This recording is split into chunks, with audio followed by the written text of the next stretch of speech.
Sexta contração, perseguição.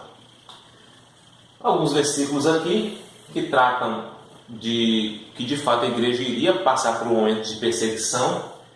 Eu vou ler aqui para vocês. Olha, destaquei de amarelo as falas de Cristo, dos apóstolos, sobre esse momento de tribulação para a igreja. Bem-aventurados sois vós, quando vos injuriarem, perseguirem e mentindo, disserem todo mal contra vós por minha causa. Pergunto, o mundo odeia a igreja por causa de Cristo? Cristo disse isso, olha, vós sereis odiados por toda gente por causa do meu nome. Inclusive está no próprio sermão profético. E aqui ele está dizendo a mesma coisa, olha, bem-aventurados sois vós quando vos perseguirem, mentindo, disserem todo mal contra vós por minha causa. Mateus 5,11 é o sermão das bem-aventuranças, sermão do monte. Atos capítulo 14, verso 22. Os apóstolos começaram a passar pelas igrejas, né? Aí aqui, olha, confirmando os ânimos dos discípulos, exortando-os a permanecer na fé, pois que por muitas tribulações nos importa entrar no reino de Deus. Então não tem esse futuro neopentecostal aí para a igreja. E você tem que ser somente, exclusivamente rico. Quem sofre do diabo, está em pecado, é falta de fé, é o que você não ofertou adequadamente. O sistema neo e interpentecostal, e infelizmente chegou em algumas igrejas pentecostais também, está falido. É um evangelho fácil, de agrado, um evangelho satisfatório, que você vive sua vida com um padrão, um status, um reconhecimento aceitável pela sociedade. Só que Cristo diz não. Os apóstolos dizem, não importa que por muitas tribulações, importa entrar no reino de Deus. Então não fique esperando muita coisa boa aí não, tá certo? 2 Timóteo 3,12. E também todos que piamente querem viver em Jesus Cristo padecerão perseguição. Aí Cristo diz, olha, lembrai-vos da palavra que vos disse, não ao servo maior que o seu Senhor. Se a mim me perseguiram, também vos perseguirão a vós. Aí aqui, olha, perseguição é a sexta contração. A igreja de hoje está sendo perseguida? Estudo comprova que vivemos a maior perseguição aos cristãos da história. Aí assim, vamos observar um ponto importante aqui, olha. Tem um gráfico, obviamente, andei pesquisando isso aqui também para trazer para vocês. E assim, olha, intolerância religiosa. Quanto maior o gráfico, significa que as pessoas menos toleram com o padrão religioso. Aí nós temos aqui outros que são aquelas pessoas que não têm uma opinião formada sobre religião, mas creem no sobrenatural, talvez creem em Jesus Cristo, mas elas creem em algum aspecto espiritual, algum aspecto religioso que tem necessidade do eterno, tem necessidade do divino. Então aqui, nós temos aqui de 0 a 10, ou seja, de 0 a 10 pessoas, esses respectivos números nos mostram quantas pessoas são perseguidas por causa de sua religião, do seu ponto de vista religioso. Mas nós temos aqui outros, certo?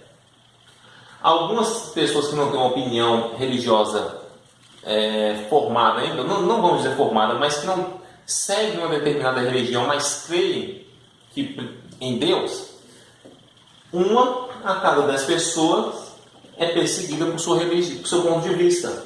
O judeu, será que o judeu é perseguido por causa do seu ponto de vista monoteísta? Seu padrão de vida religioso? Olha, 8,9, basicamente 9. 9 a cada 10 pessoas, a cada 10 judeus, podemos dizer assim, são perseguidas e criticadas por causa da sua religião. O islâmico, ele é perseguido, sofre intolerância religiosa? Olha, 3 pessoas a cada 10 sofrem. O hinduísta, 2,8, vamos colocar 3 aqui também, 3 a cada 10 sofrem. Os evangélicos, ultrapassou os judeus. Os evangélicos ultrapassou os judeus que tanto sofreram na história aí. Surgiu um grupo e sofre mais que eles. 9 a 10 evangélicos sofrem intolerância religiosa. Os católicos, 7,8, acredito pelo fato de também propagarem a fé em Jesus Cristo, meio bagunçado, mas estão indo, né? O budista, um a cada 10 são discriminados por sua religião. E tá aqui, olha, eu achei engraçado esse aqui, o ateu. Tipo assim, o grupo que diz que não tem religião agora também está protestando, está querendo mostrar que também está sofrendo intolerância religiosa. Está sofrendo intolerância religiosa pelo fato de não acreditar que existe religião, mas está sofrendo por causa de uma religião. Tipo assim, isso aqui não tem base, tá certo? Você ateu aí, sinto muito, mas tá meio difícil de...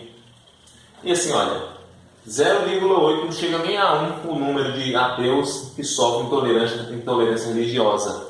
Então assim, será que existe perseguição por conta de tudo isso aqui que Cristo disse? Olha, diante disso que Cristo disse por parte dos cristãos, será? Olha aqui, os evangélicos, será que eles estão sofrendo intolerância religiosa? Será que o Estado Islâmico, que alega também sofrer intolerância religiosa, não estão matando alguns evangélicos aqui, não?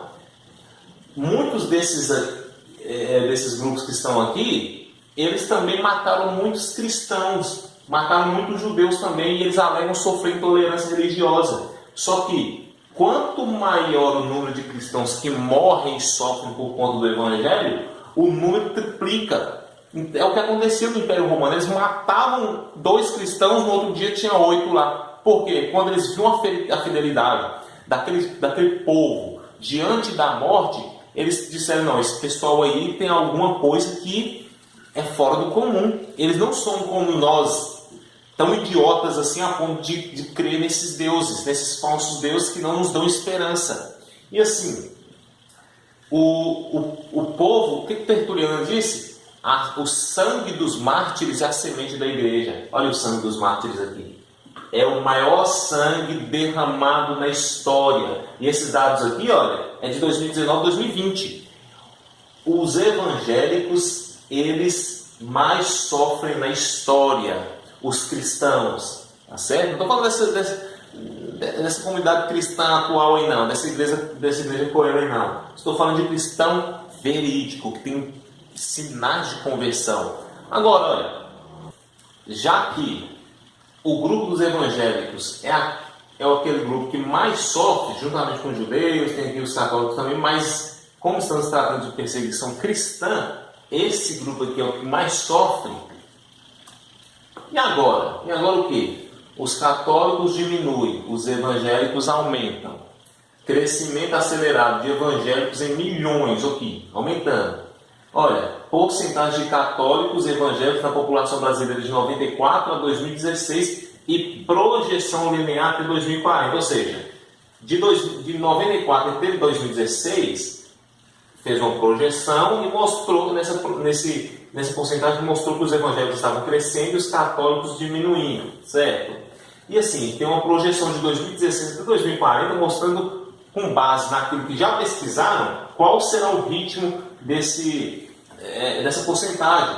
Então vai mostrar que o cristão evangélico ele vai aumentar e o cristão católico ele vai diminuir. E por volta de 2027, 2028, os evangélicos vão ultrapassar o número de católicos. Aí assim, olha aqui, olha, número de adeptos do cristianismo, olha, praticamente toda a América, Canadá, América Central, e tem aqui também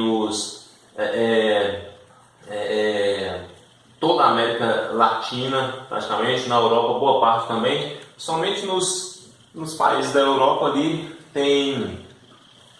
não tem muita influência o cristianismo, da África, da Ásia. Aí assim, está mostrando aqui, olha, que o número de cristãos tem aumentado, tá vendo? Basicamente, todo o Ocidente pertence ao cristianismo. E boa parte deles são evangélicos. Agora, Rafael, aqui você está dizendo que os evangélicos estão sendo mais perseguidos. Mas aqui você já mostra que o número deles está aumentando. Obviamente, o que eu disse, o número de cristãos fiéis tendem a aumentar, de verdadeiras conversões tendem a aumentar. Mas não significa, jamais você deve confiar que o número apresentado de fato representam uma verdadeira conversão. Porque, olha, você realmente acredita que todas as igrejas evangélicas são de fato cristãs? Então o fato de você ver estes dados aqui de igrejas evangélicas crescendo significa que são de cristãos genuínos? Você não pode ir por aí. Porque tem muita igreja evangélica aí que está a serviço de Satanás. Rafael, você não pode falar isso, você está repreendido. Não, você está blasfemando contra o Espírito Santo. Não, o apóstolo Paulo disse, olha, não é de admirar porque até Satanás se transfigura em anjo de luz. E não é de se admirar também que os seus servos de Satanás, se apresentem como servos da justiça. Então tem muitos servos de Satanás aí, nas igrejas atuais, se passando por servos da justiça. E por isso esses números estão crescendo, em sua maioria, por quê? Porque estão pregando um falso evangelho. E um falso evangelho gera falsas conversões, e assim as pessoas são atraídas por aquilo que as agrada, por aquilo que atiçam e ativam suas emoções. Enquanto tiver emoção no meio, tiver entretenimento, tiver pão e circo, as pessoas estão indo. E não está gerando verdadeira conversão. Aí o que acontece? Aí muitas pessoas realmente acreditam que todas as igrejas evangélicas são de fato cristãs, que todo pastor é bonzinho, que todo ministro, diácono, presbítero, que todo líder evangélico de fato vem de Deus. Não, tem muitos agentes de Satanás infiltrados. Olha o que Paulo disse. Porque virá o tempo? Qual tempo é esse? O nosso tempo, a última geração. Rafael, como é que você sabe que nós somos a última geração? Bom, eu não conheço nenhuma geração depois da nossa. E assim, porque virá o tempo, que é o nosso tempo, em que não suportarão a sã doutrina. O que é a sã doutrina? Não confunda a sã doutrina com a mensagem do Evangelho, com o Evangelho, tá certo? Sã doutrina são basicamente os aspectos que vai te ensinar a viver uma vida cristã sadia. É uma sã doutrina, certo? O Evangelho é a mensagem de salvação, que realmente leva o homem a ter acesso à salvação. Agora, a sã doutrina são os aspectos que levam o homem a viver uma vida cristã sadia, de não se contaminar com o mundo, de não se corromper com os prazeres da vida, com as preocupações, com as solicitudes, e por aí vai. Só que vai vir um tempo, que é o nosso tempo, que as pessoas não vão querer mais viver uma vida cristã saudável, uma vida sadia, uma vida cristã sadia. Eles vão querer satisfazer seus próprios desejos. Só que quando eles encontram igrejas com homens sérios, com líderes e presbíteros sérios, que defendem o verdadeiro cristianismo, eles se revoltam. E o apóstolo Paulo diz, ou seja, já que não suportam a sã doutrina, mas tendo coceira nos ouvidos. Por quê? Quando você escuta uma coisa que não te agrada, e você começa a ficar irritado com aquilo, é isso que Paulo está dizendo, coceira no ouvido. Você não suporta escutar aquilo mais. Mas tendo coceira nos ouvidos, amontoarão para si doutores, mestres, conforme as suas próprias concupiscências. E desviarão, quem? Os doutores desviarão os ouvidos da verdade, voltando às fábulas. Então assim, tem muitas igrejas em nosso meio que funcionam basicamente assim, olha. Elas não conseguem mais pregar a verdade. Elas pregam o que as pessoas gostam de ouvir, suas próprias concupiscências, desejos. E assim, elas vão negar a verdade e voltar para fábulas, mitos, historinhas, teologia da prosperidade, teologia do coaching, do bem-estar, elevação espiritual, enfim, de viver só o amor, paz e amor. Então, as pessoas estão voltando a sua atenção, desviando o ouvido da verdade, voltando para essas fábulas, essas idiotices, essa estupidez que se traveste de evangelho, travestida de evangelho. Só que Paulo diz, vai vir esse tempo. Aí eu te pergunto, com base em todas as igrejas evangélicas aí do passado, do tempo cristão do passado aí, você acha que nós temos grande probabilidade ou pouca probabilidade de ser essa igreja aqui, esse povo aqui? Outro ponto, visto que nós somos a igreja de Laodiceia, nós temos grande chance ou pouca chance de ser esse povo aqui? Obviamente nós temos todas as chances de ser esse povo aqui. Isso não é bom, isso não é legal, por quê? Por conta disso aqui a igreja evangélica é taxada de idiota, taxada fica sendo motivo de zombaria e motivo de teatro para o mundo. Porque você acha que... Esses dias eu estava lendo um artigo aqui, olha, todos os evangélicos são... povo evangélico se parece com palhaços, algo mais ou menos assim. Vou trazer a matéria para vocês verem ainda. Por quê? Por conta desses doutores, agentes de Satanás infiltrados na igreja, desviando os ouvidos da verdade, voltando para as fábulas. Então você não pode acreditar. Você não pode acreditar que todas as igrejas evangélicas são de fato cristãs. Por quê? Você não pode cair nessa ideia. Vai na igreja mais próxima da sua casa. Primeiro tem aquela ideia de evangelismo fajuto. Vou te entregar um folhetinho aqui. Vou te entregar um folhetinho aqui. Não, vai na igreja mais próxima da sua casa. Isso não funciona, gente. Você que está evangelizando essa pessoa, você deve apresentar o evangelho para ela e acompanhar essa pessoa até que você sinta de fato as dores de parto, até que Cristo venha ser formado nessa pessoa. Para então ela ter a consciência dela mesma procurar uma igreja cristã saudável, que verdadeiramente viva a sã doutrina, e não esse picadeiro, esse pandemônio que a gente está vendo por aí. Então assim, tem perseguição. Esses números aqui não significam conversão, porque Paulo disse que a abertura de muitas igrejas aí também seriam por conta dos falsos mestres.